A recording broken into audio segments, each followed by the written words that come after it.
All right, I think we have quite a few people signed in, so let's kick it off.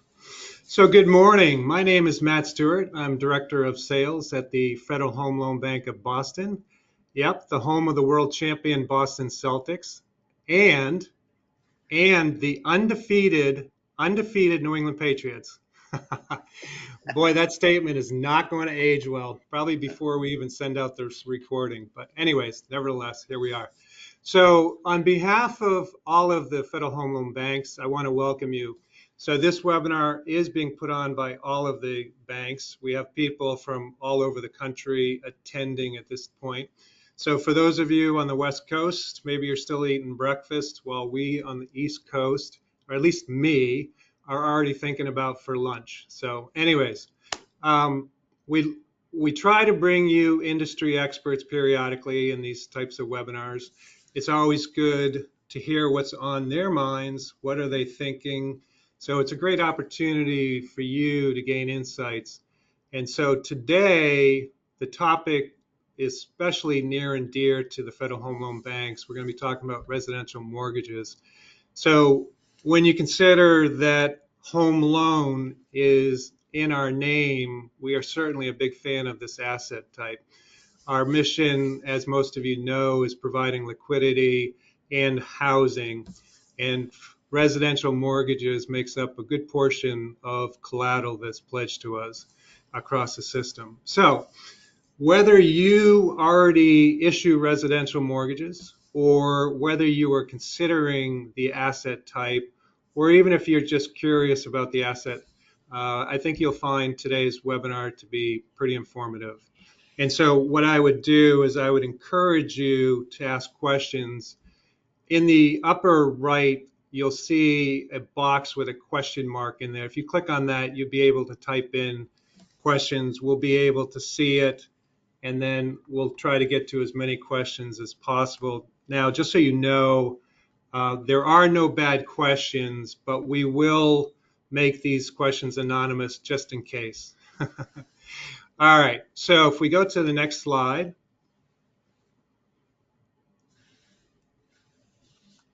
you'll see our standard disclaimer that we use anytime we have third parties on a call. So I'll let you read that in detail, but I'll move on. So let's go to the next slide.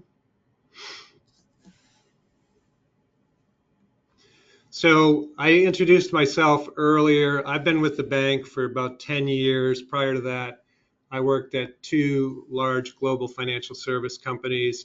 And now I want to introduce Justin Mahoney. He is a good friend of the bank. Shelter Growth has worked with the Federal Home Banks over the years. I've got to know the team pretty well. But Justin, good morning to you. Thanks, Matt. Good morning to you, and thank you for having me. And Yeah, yeah, and thank you. Yeah, I was just going to say, if you could, instead of me reading your bio, I think it would sound a lot better coming from you if you could just tell the folks who you are. absolutely. So again, I'm Justin Mahoney. I'm one of the founders here at Shelter Growth Capital Partners. I help to manage our various investment portfolios across our asset classes. And I also spend a lot of time helping to run our residential loan and credit platform. And we're excited to talk about the sector today, and we're excited to talk about our platform. Fantastic. All right, why don't we just jump right in if we'll jump to the next slide. Justin, I'll turn it over to you to kick off. Absolutely. Mind moving to the next slide? We'll give an overview of who we are and what we're doing today. Okay, so again, we're Shelter Growth Capital Partners. We're based in Stamford, Connecticut. We're an investment manager focused on the U.S. residential and commercial real estate credit markets. We manage assets for our investors across a variety of funds and separately managed accounts. And one of the key ways that we provide investors with attractive opportunities in the space is our direct lending platform in the residential space, which has 100 plus people across origination, sourcing, credit underwriting, operations, and risk management. For context, that platform is currently sourcing about $4 billion in residential mortgage loans, or RMLs, on an annual basis. And we utilize this platform to provide our investors customized turnkey solutions for getting RML investment exposure. And what are we going to cover today? So we're going to talk about an update on the housing and residential markets, both from a fundamental backdrop as well as an investment opportunity set. We're going to talk about RMLs specifically, so what we think is attractive about them and what's going on in the various subsectors within RMLs. And then we're going to talk about how clients can get involved in RML investing and how shelter growth can help. So if we move on to the next slide, we'll get right into it.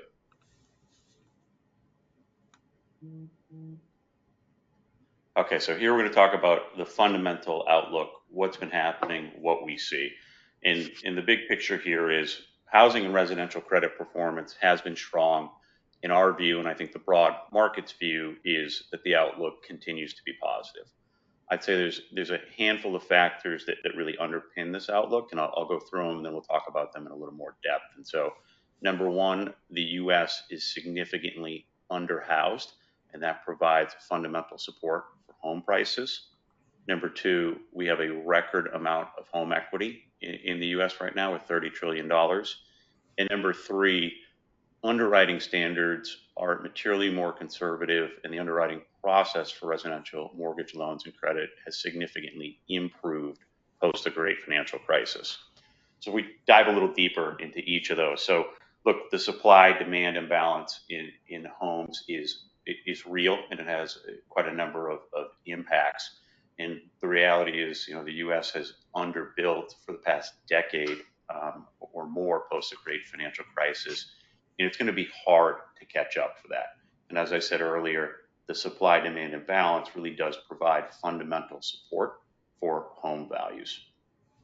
I think moving on to the home equity story, I think this has been widely covered, but it's got a couple, going back, yeah.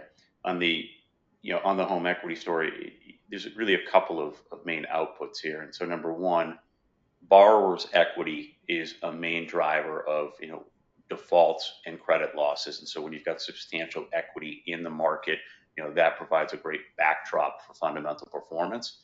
The second thing is from an investment opportunity, what we're going to talk about on later slides is there's a significant multi-year opportunity for investors to help borrowers tap that equity that we have. And then lastly, look, the change in underwriting standards is material. And so I think regulations post-financial crisis provided a lot of benefits to the market. So there's what are a lot of, frankly, common sense underwriting practices that are now requirements. And in addition to that, one of the big things that helps not only credit underwriters, but investors is the tools and information to be able to research both borrowers and property have really improved in the last decade. And so these kind of manifest themselves in the two bullets to start and end, and that's across the residential sectors we're going to talk about. Credit performance has been excellent with minimal losses. In housing remains well supported and is currently running about plus 5% on an annual basis. Hey, Justin, how do you see the difference, say, 15 years ago during the crisis? I mean, how does that compare today versus then? Yeah, so look, I think number one, the underwriting standards as written into law post-crisis, really significantly changed things. A lot of it is frankly common sense, but it is, a significant more requirement of underwriting the borrower. So what is their employment? What is their income? How likely is that to continue? And then, what are their assets and what is the picture there? If you think about just on the borrower side, all the tools that are now available to seamlessly link with bank accounts to be able to do research on, businesses and employers, that's significantly improved. And additionally, on the property valuation side, look, I think we can all look at Zillow and become armchair appraisers and go and get our own comps, but kind of the tools the professionals use, the tools you have at your desktop, and the entire appraisal process has been overhauled for the benefit. Thank you. And as we move to the next slide and talk about how this fundamental outlook relates to investment themes. So look, there's a couple of big picture themes here. One, and we're going to talk about this in more detail on coming slides. There's a significant need for private capital in the residential credit and mortgage loan space. The second thing is, because this market is so large, we're talking about in total about 2 trillion of annual origination. That provides large addressable subsegments for all sorts of different types of private capital and investors. Right now, one of the main attractions for a lot of different types of investors is spreads available in the market. So in the sectors that we traffic in, what we're seeing today is risk adjusted spreads in the low 200s to low 300s over treasuries. And that's for owning a very high quality whole loan. So I think a lot of people think that's attractive. Another theme we're going to talk about is investing in RMLs has become significantly more accessible. And the reality is, if you're trying to do it on your own and you're starting to do it today, it's a difficult process. It's time consuming. It requires money, people, and systems. But the ability to partner with managers such as ourselves who have all of that in place really changes the game. And as opposed to a significantly long and costly build out, you can partner with these managers and be investing in a few months. Now, just taking a look at a couple of the charts here that we have, like I said, in top right, annual origination running around 2 trillion. For some context on how that's moved, when we were in a zero rate environment around COVID, we had a record $4 trillion of origination. Last year, with rates at their multi-year highs, that was down below $1.5 trillion. Ourselves and most market participants think we're going to rise and stay steady above 2 trillion for the next couple of years. One sector in the bottom left that we're going to talk a lot about today, and we're very active in, is non-QM. This year, this will be a $60 billion annual origination market, and we think it can grow to 100+ billion on an annual run rate. And then lastly, just for context of, look, we've had a lot of rate volatility this year. Where are rates today? So on agency rates, that's the blue line. Right now, they're in the low sixes. Non-QM is about 100 basis points higher than them, in the low sevens. And then just for further context, from the highs of this year, both those are in about 100 basis points. Hey, Justin, speaking of rates, with the FOMC meeting next week, the going bet is 25 basis points. Do you think mortgage rates are going to feel that, or is it built in? And what do you see that we'll really need to have before you will see it? Yeah, so I mean, look, a couple of things. First, probably the most exciting FOMC meeting we've had in some time on there. Mortgage rates tend to price more off of the long end of the curve, and we have certainly seen that rally, reflected in mortgage rates. Like as I mentioned, both of the sectors I talked about are in 100 basis points year to date, and so look, I think we'll be. There absolutely will be some rate volatility coming, but I think in general, the consensus in our view is that mortgage rates are headed lower, and that will lead to an increase in origination volume and an increase in investment opportunities. All right, then moving on to the next slide. And I talked about this earlier, and we won't spend too much time on this slide, but the big picture here is, look, there's a generational shift going on in the way residential credit and mortgage loans are financed. And the big theme here is the Fed and the GSEs are two of the largest holders, or historically have been two of the largest holders, and they are both dramatically reducing their activity in the market. And this leads to a very sizable gap that in our mind, insurance, money managers, banks, and pensions will step in to fill the void. And investors with operations in residential credit and residential mortgage loans are going to have a fantastic opportunity here. And again, the recap for folks is pre-financial crisis, the GSEs had a large investment portfolio owning loans and securities in addition to their guarantee function. Post-financial crisis, that portfolio went away from a new purchases standpoint and was put into runoff. But really, the Fed stepped in to fill that gap. And now with the Fed dramatically reducing their activity, this creates a sizable need for private capital to come in. So we think it's a really attractive time for private capital to be focusing on the sector. And then moving on to the next slide. Okay, so here's I think the meat of what we're going to talk about. So what we'll cover is on the left side is what are the advantages of residential mortgage loan investing or RMLs, and then on the right side we're going to talk about a handful of really key product areas, what's going on in those sectors, who do we see active from an investing standpoint, and what do we do? What does Shelter Growth do in those sectors? And so look, the advantages, the first thing is the return opportunity. And so, you've got 50 to 200 basis points of excess return in RMLs over comparable investment grade corporate bonds and RMBS or other structured products. And again, this is for owning high quality first liens. You're getting this pickup. The next thing is scalability versus RMBS. So this probably rings true for a number of people on the phone who try to get their exposure through the RMBS market. It's hard to scale, new issue, especially in the non-agency market. If you're trying to build a portfolio of single A's, it's hard to get allocations in that market. Secondary can be fleeting. And I'd contrast this with on the RML side, you can regularly set up a program where you're getting 10 to 200 plus million a month in allocations. Then, a big point, and this goes to the fact that you own a whole loan in this case. You own the whole loan and you own the servicing. This gives you far greater control over the ultimate asset management of your asset versus owning a tranche in a pre-wired securitization. The next two bullets really go together, and we've seen a pretty big market shift that I want to spend some time on. And so when you own RMLs, you have a lot of execution optionality. You can hold them to maturity. You can finance them with the federal home loan banks. You can securitize them and change the profile of your investment, or you can trade them into an increasingly liquid trading market. So, look, RMLs are not T+2 securities. They will never be that liquid, but we've been doing this for 20 plus years, and the liquidity in RML trading is as deep as it's ever been. And I'll give you an example here because we're active on both the buy and the sell side.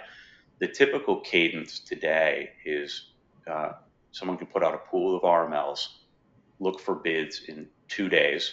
They'll probably get between half a dozen to 15 bids on that, and then they'll settle that pool within 30 to 45 days.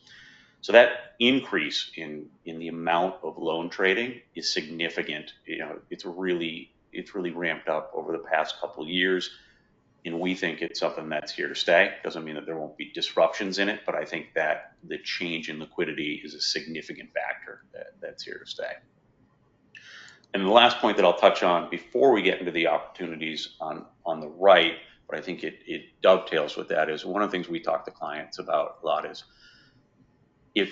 once you have residential mortgage loan investing operations established, that allows you to do two things. One is capitalize on what we think is a good opportunity set today, but then be ready to capitalize on unexpected opportunities that inevitably come up. And one of the things about RML investing, however you do it, is you can't turn around and do it tomorrow. So it's going to take you a couple months to get involved in the sector. And so if you're waiting for an opportunity to come up, all of a sudden it does happen. By the time you're actually ready to invest in it, that opportunity may have gone away. So again, we like to stress to folks that there's a great opportunity set spot today, and we think that continues. But in this market, like all markets, unexpected, attractive things happen, every couple of years, and you need to be in it in order to capitalize on that. So then we'll talk about, what are the product sets? What do we see different types of investors doing, and what does Shelter Growth do? So the agency market, this is still the dominant market in the mortgage space. 85% of annual production is agency eligible. The vast majority of that production does get guaranteed by the GSEs and flow to the MBS market. However, there's been some interesting dynamic changes over the past couple of years where the GSEs, by design, have priced themselves out of certain segments of what used to be delivered into the MBS market and really allowed that to flow to private capital. And so in these segments, we see banks being active, we see insurance portfolios being active, and we see securitizers being active. We talk about the GSEs and we think about reform. I think wholesale reform is probably difficult to get done, and I wouldn't bank on that. But the ability, from an investor standpoint, the ability of the GSEs to change pricing on certain segments and drive what ends up being substantial investment flows into the private markets is a real significant opportunity. And I think something that's going to be dynamic as we think about the next several years. On prime jumbo, banks have really dominated this market for the past 10 years, and that continues to be true. However, we do see insurance portfolios and securitizers active in the market. If we are in a period of a heavy refinance wave, I think you could see banks looking to sell some more of those assets, and so more of that may flow to non-bank capital. But this remains a great sector for banks as well as insurance companies and securitization. And then non-QM, we're going to dive deeper into this in a later slide. This is where we at Shelter Growth are most active. Historically, and there's been some pretty interesting changes in this market. Historically, from 2015 through a few years ago, this was largely a securitization market. So investment managers like ourselves would aggregate loans, and we would utilize the securitization markets for term financing. Those securitization markets are still active, open, and efficient. However, insurance has come in a major way to this sector, and they're doing it both directly and through managers like ourselves. And this has gone from close to zero 5-6 years ago to now. We see insurance buying about 50% of annual production. And if I look out the next year and 2 years, we're going to see more insurance activity in that sector, not less. And the last one I'll touch on is prime seconds, and this goes back to the record home equity story that we talked about earlier with $30 trillion of home equity in the U.S. There's a real multi-year opportunity to help borrowers tap that home equity, especially because most of America has a 2 to 4% first lien rate that they got during those $4 trillion of annual origination years around COVID. They don't want to give that up, but they like products that allow them to capture that equity and tap it. And so we see a couple of different things happening. Banks are very active in the HELOC market. So they are the dominant players there on the home equity lines of credit, especially given the revolving nature fits their balance sheet well. However, there is an active securitization market. We do see some insurance portfolios playing in there. And then there's a large and growing closed-end second lien market in there. There's an active securitization market as well as we see insurance company balance sheets also putting that to work, just given the high quality and the yields available. Those are really the four sectors. Yeah, absolutely. Yeah. Justin, just to confirm, so Shelter Growth is involved in all of these different sectors? That's correct. So the majority of what we are doing today of our activity is in non-QM and the prime second liens. However, we are active in the agency markets and the prime jumbo markets. And one of the things, because we're in all of these flows, a lot of what we end up investing in is what our clients are looking for at that time, but we can readily pivot because we see these flows to these different sectors.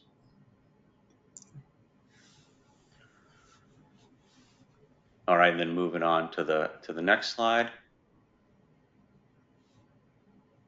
Okay, so here's a deeper dive into non-QM. So first of all, what does it mean? So it stands for non-qualified mortgage. It's a technical term that came out of Dodd-Frank regulation, but now that we've got almost a decade of history and it's a $60+ billion market, I think we've learned a little more. And really the way that we like to say this is these are high quality borrowers that are underserved by the GSEs or bank portfolios for a variety of reasons. The dominant borrower profile here are self-employed borrowers and property investors. But I'll point people to the chart and the charts at the bottom left, because I think this helps to contextualize what the product is, because even though it doesn't fit those particular homes, it's still very high quality. So if we look at the FICO scores, on average, and frankly, these have been remarkably consistent across vintages here, but it's 730 plus FICO, which is a prime credit score, it's a 70 loan to value. So borrowers have significant skin in the game. It's between a $400,000 and $500,000 average loan size. That's probably double what the typical agency loan is. About half the borrowers are self-employed, and then I'd point to the pie chart on the right.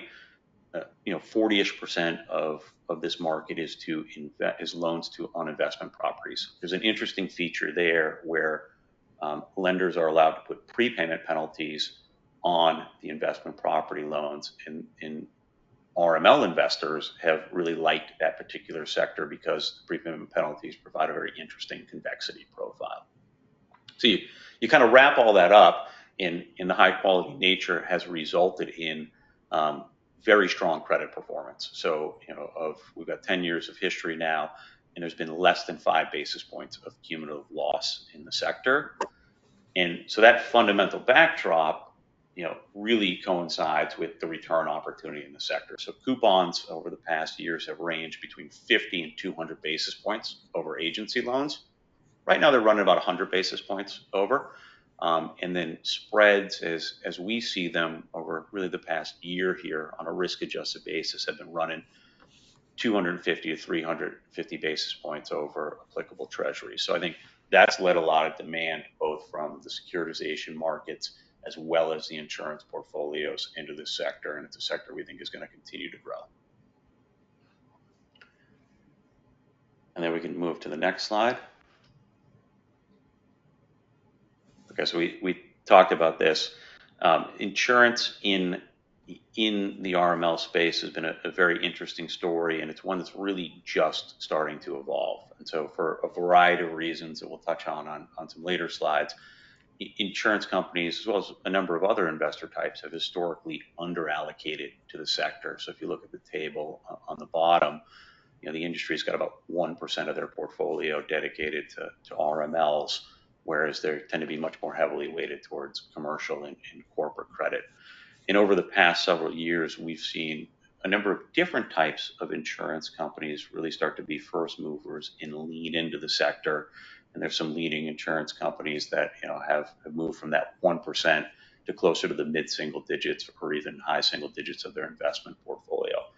And given the things that we've talked about previously, sort of the high credit quality and the available excess spread in the market, this is a theme that we see continuing, and I think results in a significant inflow from the sector.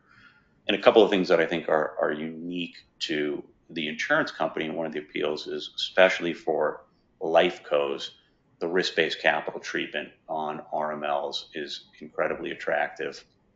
And then Matt, I'll let you touch on this. I'm very interested to hear your thoughts. But the next part is, look, these assets finance very well with the federal home loan banks, and you've got attractive economics, you've got mission-oriented activity, and I think that's also a big driver for insurance companies.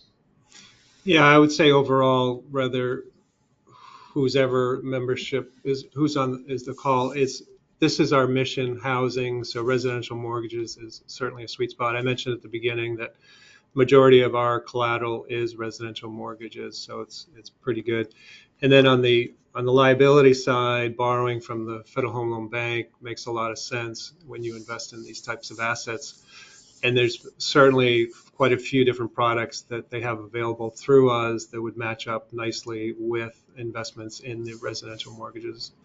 Yeah, whether the ladder or portfolio or optionality, if there's prepay on any of the asset side. So yeah, it's a great fit from a Federal Home Loan Bank standpoint. Yeah, and again, I think this is a big theme across RMLs, across some of the subsectors that we talked about earlier, and I expect that the activity from the insurance side will continue to grow for the next several years. Yeah. And then as we go to the next slide. Okay, so hurdles. So why we talked about that under allocation in insurance, but I think it's across the investing landscape broadly. And look, the short answer is RMLs can be a pain operationally, and it's really, you've got a granular asset class here. So if you contrast this versus a commercial real estate loan, when you can make a singular $100 million loan, that sector has its own complexities, but from an operational standpoint, it's very different than building a portfolio of $400,000 to $500,000 individual assets at a time. And so the reality of the sector is it requires specialized personnel, specialized infrastructure, and licenses, and it takes a long time to actually get those pieces in place. So while there are, some managers, whether they're insurance or others, that have built out these operations, an alternative that arrives is you can work with managers like us. And this is what we do on a daily basis. So we have the sourcing in place, we have the credit underwriting, we've built out all the systems. And one of the things we'll talk about in later slides is we've built out all the reporting, and that can really be customizable to individual accounts needs. So I think a big theme that we see here is, as opposed to, maybe 10 years ago, when if people wanted to access the space, they needed to do this build out from themselves. The ability to partner with managers who already specialize in this and can get you investing in a much quicker time frame is significantly greater than it was before. And Justin, I think the selling point, you can work with folks who are either not in it or actually already in that sector as well. So that's good. Yeah, and we'll touch on that. I think the next slide leads right into that. So. Okay, perfect.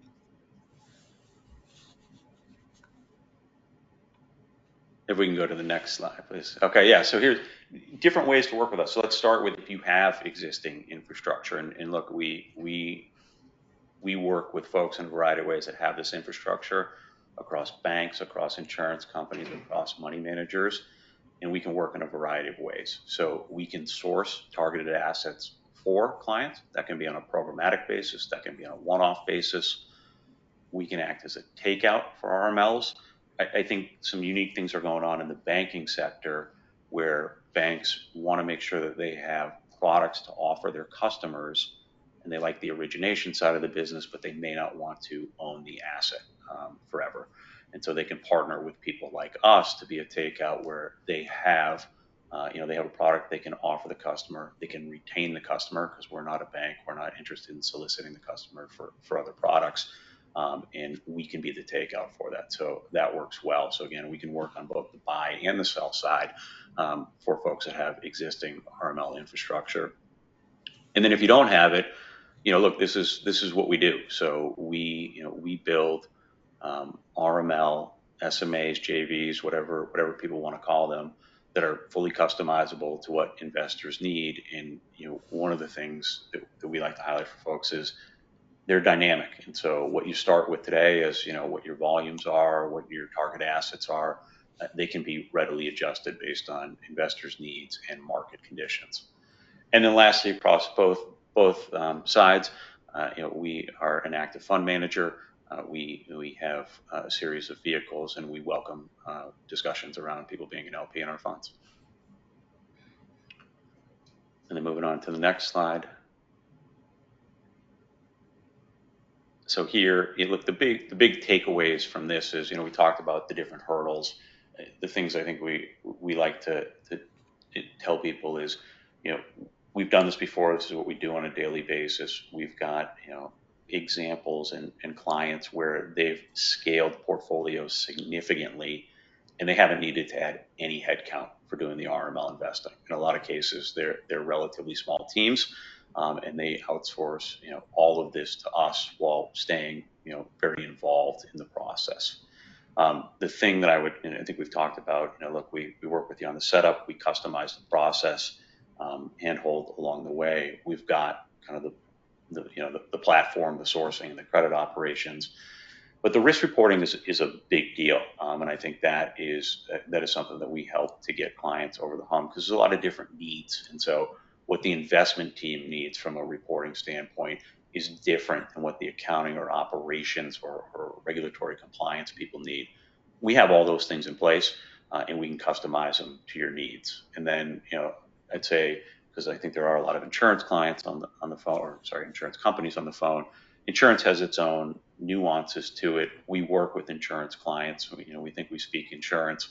And we have solutions in place there. But again, all of this is fully customizable.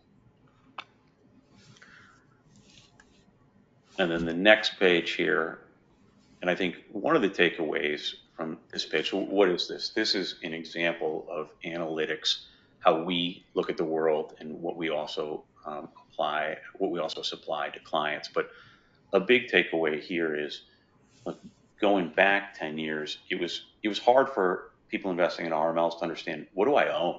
Because of the granular nature of it, how can I get good data on what my portfolio looks like? Never mind the next step of how do I think it's going to perform? And so the tools and the technology is significantly increased. And so just as you're looking at this sheet, on the left and on the right are collateral stratification. So, what is it that I own? As you move to the right, some heat maps of, okay, how is my credit and loan to value dispersed? We've got, geography maps, and in the middle is analytics of scenario analysis and what are the model inputs. And there's loan level data behind all of this. All of this is fully customizable. But if I think back to when I first started, and people being able to understand, hey, what do I own? How can I visualize it in an easy to see way? And then, how do I think it's going to perform? And the main message here is the technology is night and day from that standpoint. Hey, Justin, Yeah. we have a few questions, but one is, if they were to start the program and say, all right, we're interested in jumping in this, how long of a ramp up time would you envision? What's the timeline? Yeah, so look, I think if all parties were highly motivated and working as hard as they can on it, I think we can get people going in 60 days. In practice, because people have other things going on in their investment portfolios, it tends to take closer to 90 to 120 days. And then you have a bullet where you can adjust. So if somebody likes it, they can increase their portfolios or decrease depending on the month, or you're pretty flexible, correct? That you're saying? Absolutely. Yeah. So we talk with clients daily, and it could be their particular views on the RML market. It could be their needs in other parts of their portfolio for a time. So it is something, like we said, it's dynamic, and so we can change the asset classes that we focus on within RMLs. We can change the targeted volume ramps, and we can do this on a daily basis. And the other thing is, we bring ideas and different things that we are seeing. And so, as I mentioned, on when the GSEs changed pricing, that was a big opportunity. When rates rose in 2022, that was a great opportunity for insurance companies. And so we're bringing ideas to the table as well, beyond maybe what the programmatic flow is. Yeah. I know the next slide has your contact information, but if I'm a bank or insurance company, how do we engage with you? What's the best process for that? Yeah, absolutely. So there's a couple of different things. So we have a on depends on exactly what you're doing, but so we have a fully built out investor relations team. That contact is there. I can be the point person as well for a number of different facets.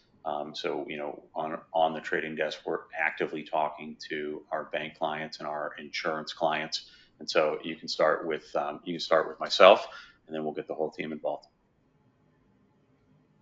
Gotcha. All right. So next week, 25 or 50? Uh, oh boy, I'm in the 25 camp. Yeah, I think the Fed Watch has it at 87%. So I think you're in good numbers there. All right, and yourself? 25 all the way. So All right. I think we're pretty close to 40 minutes here. So want to respect everyone's time. Is there anything else, Justin, you want to mention, or? No, Matt, thank you and the Federal Home Loan Banks for the opportunity. We really enjoy working with you and your clients, and we're looking forward to doing more. Yeah, and for everyone on the call, the Federal Home Loan Bank, we appreciate your partnership, and we're there to support your financial and investment strategy. So thanks to everyone out in the audience. All right. Thanks, everyone.